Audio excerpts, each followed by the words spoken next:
On our corner of Earth, above ground, we got a little haze on the horizon. We'll talk more about that in a second. It's nothing to be worried about. We're going to see the fog redeveloping tonight. Small changes day to day as we head through the rest of this week. A similar pattern in store for us tomorrow. Afternoon sunshine after we get rid of some morning clouds. The one change we are going to see by Thursday and Friday is a little bit of a cool down, but then we bounce back to slightly below normal high temperatures for Memorial Day weekend. Looks like a nice holiday weekend overall. Let's talk about the haze and our specific air quality. It looks bad, but on the current air quality map, all the dots indicate different air sensors from purple air.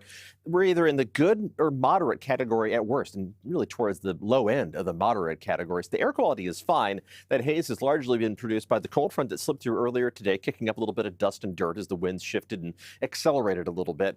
And the marine layer made a big push inland, so there's some sea haze kind of hanging out in the atmosphere as well.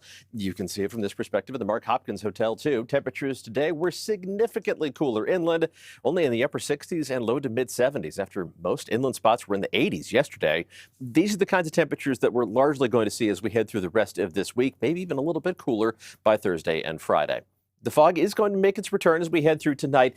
It's going to be a mixture of fog at ground level and then clouds a little bit off of the ground. The weight of the atmosphere on top of us has decreased a bit, so it's not really compressing the marine layer down into that thicker fog right at ground level. That's a little more dispersed through the lower few thousand feet in the atmosphere. But regardless, whether it's fog or clouds, they're going to back up towards the coast as we head towards midday, and temperatures are going to start to warm up and we'll end up a little below average after we start off within a degree or two on either side of 50. High temperatures tomorrow will be a couple degrees below normal around the bay, close to normal in San Jose, but several degrees below average for inland parts of the East Bay. Let's zoom in for a closer look and see where you end up in the afternoon. Upper 50s along the coast, mix of upper 60s and low 70s down the peninsula and around the south end of the bay, with mostly mid 70s in the Santa Clara Valley. It'll be a lot of low to mid 70s inland in the East Bay, some of the warmest spots around Antioch and Brentwood, even towards Livermore, reaching up into the upper 70s.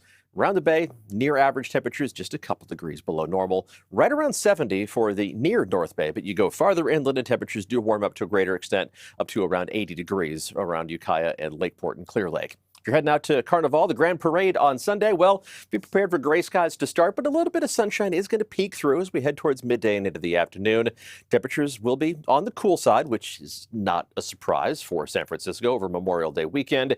In general, those highs in the city are going to hover in the low 60s for the next several days, with mid 60s for Oakland and the east side of the bay, and slightly warmer temperatures inland, but below normal for late May, especially Thursday and Friday, the coolest days in the 7-day forecast. We are going to see more and more sunshine inland taking hold by Monday and Tuesday of next week.